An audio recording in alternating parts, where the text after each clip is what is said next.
साथियों, लोकसभा का चुनाव करीब आता जा रहा है और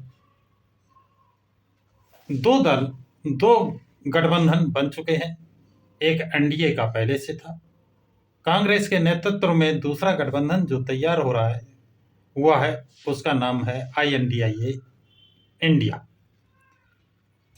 लेकिन इसमें भी 24 दल और 26 दल करीब शामिल हो चुके हैं। लेकिन अभी अलग अलग दल जो अलग अलग विचारधारा के हैं, वो आपसी एकता सामंजस्य का अभाव दिखता है, जिसके कारण बसपा सुप्रीमो ने पहली मीटिंग में पूर्व संध्या पर कहा था कि दिल मिले न मिले हाथ मिलाते रहिए, जिसके जो चीज आज तक चरितार्थ होती है। बसपा पार्टी जो तीसरी राष्ट्रीय सबसे बड़ी पार्टी है, वो अभी ना एनडीए गठबंधन में शामिल है ना इंडिया गठबंधन में। इंडिया गठबंधन के कुछ दल बसपा पार्टी का विरोध करते हैं कि ये बसपा पार्टी इंडिया गठबंधन में आएगी तो वो इंडिया गठबंधन छोड़कर चले जाएंगे। ऐसी क्या स्थिति है? क्या इंडिया गठबंधन का वोट कितना है? 36% के ऊपर नहीं पहुंचता है। जितने दल उसमें मिले हुए हैं 36 से कम ही रह जाता है, जबकि एनडीए गठबंधन का 43-44% वोट पड़ता है। तो ये इंडिया गठबंधन कैसे एनडीए गठबंधन से लड़ेगा, ये एक विचारणीय प्रश्न है। इसी बीच एक वीडियो बड़ा वायरल हो रहा है। ये AIMI के असदुद्दीन पार्टी के प्रवक्ता सैयद वसीम बकार ने जो कहा है वो मैं आपको थोड़ा उसका सेंस बता रहा हूं कि मायावती देश की सम्मानित नेता है, उन्हें प्रधानमंत्री का दावेदार घोषित किया जाए। बहन मायावती का विजन और आइडियोलॉजी बहुत क्लियर है। वह बेहतरीन मुख्यमंत्री साबित हुई हैं और वो बेहतरीन प्रधानमंत्री भी साबित होगी। यदि उन्हें प्रधानमंत्री का पद का दावेदार घोषित किया जाए तो हम उनके साथ हैं। अब उन्हीं की जवानी आप सुनिए, उन्होंने क्या कहा है ये आप सुने। लोकसभा 2024 की तैयारियां मजलिस इत्तेहादुल मुस्लिमीन पूरी तेजी से कर रही है। हमने अपनी रिपोर्ट बनाकर राष्ट्रीय अध्यक्ष जनाब असद ओवैसी साहब को भेज दी है। कहां से चुनाव लड़ेंगे, कितनी सीट पे चुनाव लड़ेंगे, किसको टिकट देंगे, ये अंतिम फैसला राष्ट्रीय अध्यक्ष जी खुद लेंगे। उत्तर प्रदेश में अभी मजलिस इत्तेहादुल मुस्लिमीन की किसी से भी गठबंधन पर कोई चर्चा नहीं हुई है। हमारी गठबंधन के लिए किसी से कोई बात नहीं चल रही है। उत्तर प्रदेश में हमारे दरवाजे सभी दलों के लिए खुले हैं, भारतीय जनता पार्टी को छोड़कर, बीजेपी को छोड़कर हम किसी से भी गठबंधन करने को तैयार हैं। Samajwadi party, Congress party, Bahujan Samaj party, मैं समझता हूं कि मोदी को हराने के लिए एक बेहतरीन और ताकतवर कैंडिडेट को उनके सामने खड़ा करना होगा। बहुजन समाज पार्टी की राष्ट्रीय अध्यक्ष बहन कुमारी मायावती जी दलितों में एक अलग छाप रखती हैं। देश का और उत्तर प्रदेश का दलित उनको मोहब्बत करता है, उनको चाहता है। बहन कुमारी मायावती जी का विजन और आइडियोलॉजी बहुत क्लियर है। बहन कुमारी मायावती जी बेहतरीन मुख्यमंत्री साबित हुई थी और मैं समझता हूं कि अगर उनको प्रधानमंत्री का दावेदार घोषित करके चुनाव लड़ा जाता है तो वो भविष्य में बेहतरीन प्रधानमंत्री भी साबित होंगी, क्योंकि उन्हीं ने पिछले कार्यकाल में मुख्यमंत्री में साबित किया है कि वो बेहतरीन मुख्यमंत्री थी।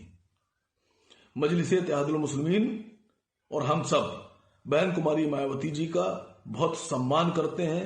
वो सम्मानित नेता हैं देश की और उनको, वो दलित भी हैं, उनको प्रधानमंत्री का दावेदार घोषित करना चाहिए। इसमें किसी भी तरह से कोई देरी नहीं करना चाहिए।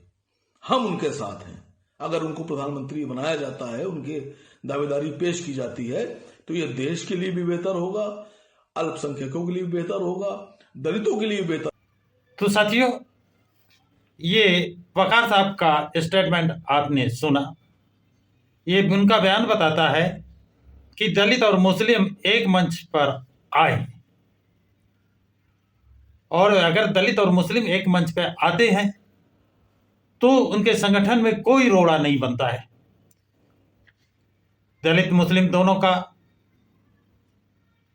तथाकथित हिंदू समुदाय है, दलितों से भी घृणा करते हैं, वो मुसलमानों से भी घृणा करते हैं, उन्हें हीन भावना से देखते हैं, उनके साथ तरह तरह के वाद विवाद करते हैं, मारपीट भी करते हैं। तो दलित और मुस्लिम का जो गठबंधन है वो बड़ा स्वाभाविक गठबंधन लगता है। एक दूसरे के हमदर्द भी हैं। गठबंधन अगर इनका बनता है तो बड़ा मजबूत गठबंधन बनेगा। वकार साहब ने स्पष्ट कर दिया है कि मायावती को प्रधानमंत्री का चेहरा घोषित कर दिया जाए तो हम साथ में होंगे, यानी मायावती के साथ स्वयं चेहरा घोषित कर दीजिए। इंडिया गठबंधन मायावती को पीएम का चेहरा घोषित नहीं करता है, करना चाहता है, तो बसपा सुप्रीमो क्या तीसरा रास्ता अपनाएंगी? क्योंकि इंडिया गठबंधन के कुछ दल बसपा का विरोध कर रहे हैं, सीटें भी नहीं उतनी देना चाहते हैं, वोट बैंक उनके पास है नहीं, फिर भी उनको बहुत बड़ा वाला हिस्सा चाहिए। ऐसी स्थिति में बसपा सुप्रीमो क्या अपना तीसरा मोर्चा बनाएंगे? AIMIM पार्टी, असदुद्दीन ओवैसी की पार्टी कोई अछूती पार्टी बसपा के लिए नहीं है। सभी पार्टियां उससे भले दूरियां बनाएं, लेकिन वो बिहार में मिलकर चुनाव लड़ चुकी हैं और ओवैसी के 5 या 6 विधायक भी जीते हैं, बसपा का भी एक विधायक जीता था। तो ये स्वाभाविक गठबंधन अगर होता है तो इंडिया गठबंधन को करीब 40% वोटों का नुकसान हो रहा है। दलित मुस्लिम एक साथ आ जाएंगे, जिनकी आबादी 40% है, क्योंकि इंडिया गठबंधन में दोनों को कुछ अलग निगाह से देखा जा रहा है। बसपा की तो बात भी चल रही है, लेकिन मुस्लिम समाज के किसी लीडर की बात इंडिया गठबंधन में नहीं चल रही है। एनडीए में तो सवाल ही नहीं है। अब ऐसी स्थिति में दोनों का रास्ता एक है। अगर ये दोनों एक जगह आ जाते हैं तो इनका दोनों का वोट बैंक, दलित और मुस्लिम, डीएम फैक्टर जो है 40% के ऊपर, जब ये दोनों एक साथ आ जाएंगे तो अन्य जातियां, जो मोस्ट बैकवर्ड जातियां हैं, वो भी इनके साथ आ जाएंगे। ये स्वाभाविक है, उनके साथ भी वही रोल है जो दलित और मुस्लिमों के साथ है।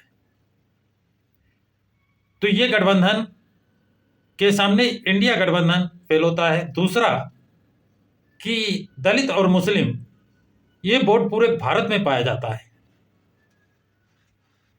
इंडिया गठबंधन के जो घटक दल है वो क्षेत्रीय दल है और क्षेत्रीय वोट भी उनका है। उनका एक प्रदेश में वोट है, जनाधार है, तो दूसरे प्रदेश में वो शून्य है। लेकिन दलित और मुस्लिम पूरे भारत में पाए जाते हैं।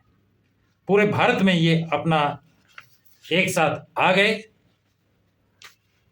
तो सभी के लिए मुसीबत खड़ी कर देंगे। और वकार साहब ने कह दिया है कि अगर पीएम पद मायावती के लिए ऑफर किया जाता है तो मैं हर तरह से सहयोग करूंगा। इतना ही नहीं, मुस्लिम समाज की और जो पार्टियां हैं, बुजबुद्दीन अहमद, असम के डॉक्टर याकूब, पीस पार्टी, और मौलाना रजदी, आदि लोगों को कोई पूछ नहीं रहा। ये सब दलित मुस्लिम संगठन में एक साथ आ जाएंगे तो ये बहुत बड़ा वोट बैंक और बहुत बड़ी इंडिया गठबंधन इसके सामने बौना साबित होगा। इससे इंडिया गठबंधन बहुत कमजोर हो जाएगा। इंडिया गठबंधन के कुछ दल इस बात को अच्छी तरह से जानते हुए भी बसपा को इंडिया गठबंधन से दूर रखना चाहते हैं। यह एक विचारणीय प्रश्न है। क्यों रखना चाहते हैं, क्या मंसूबा है, ये विचारणीय है। या तो उनकी साठगांठ भाजपा से, किनकी, जो बसपा और मुस्लिम को इंडिया गठबंधन से दूर रखना चाहते हैं, कहीं उनकी साठगांठ एनडीए गठबंधन से तो नहीं है, इसलिए इंडिया गठबंधन को वो जानबूझकर कमजोर करना चाहते हैं। या इंडिया गठबंधन का आंतरिक मामला है, वो जाने, उनको इस चीज पर विचार करना चाहिए। अगर इंडिया गठबंधन बसपा सुप्रीमो मायावती को प्रधानमंत्री का चेहरा घोषित नहीं करता है, तो निश्चित रूप से बसपा सुप्रीमो तीसरा मोर्चा बनाएंगी, जिसमें ये मुस्लिम समाज की जितनी पार्टियां हैं करीब करीब सब उनके साथ चली जाएंगी, और मोस्ट ओबीसी की जातियां वो भी उनके साथ जाएंगी। बसपा को इंडिया गठबंधन में लेने व मायावती को पीएम का दावेदार घोषित करने से 40% वोट इंडिया गठबंधन को सॉलिड मिलेगा। इस बात को जानते हैं कि दलित मुस्लिम फिर भी, दलित भी आ जाएंगे, मुस्लिम भी आ जाएंगे, तो 40% वोट की बढ़ोतरी हो रही है। और यदि ऐसा नहीं किया तो इंडिया गठबंधन को ये वोट खिसकने की पूरी उम्मीद है कि ये पूरा वोट इंडिया गठबंधन से खिसक जाएगा। किधर चला जाएगा, बसपा सुप्रीमो मायावती के साथ जाने की पूरी संभावना है। किसी के रोकने पर वो रुकने वाला नहीं है। अब ऐसी स्थिति में इंडिया गठबंधन की बुद्धिमानी है, यदि वो एनडीए को तीसरी बार सरकार बनाने से रोकना चाहते हैं तो उनको बड़ा दिल दिखाना पड़ेगा और बसपा सुप्रीमो को इंडिया गठबंधन में शामिल करना होगा, और शामिल ही नहीं करना होगा, उनको प्रधानमंत्री का चेहरा घोषित करना पड़ेगा। तभी बसपा सुप्रीमो इंडिया गठबंधन में जा सकती हैं, जैसा विश्वस्त सूत्रों से ज्ञात हुआ है। तो साथियों, ये जानकारी आप लोगों को कैसी लगी कमेंट बॉक्स में जरूर लिखें। आगे जो जानकारियां मिलेंगी उसे समय समय पर अवगत कराऊंगा। इस वीडियो को लाइक शेयर सब्सक्राइब जरूर करें। सभी साथियों को जय भीम, नमो बुद्धाय, जय संविधान।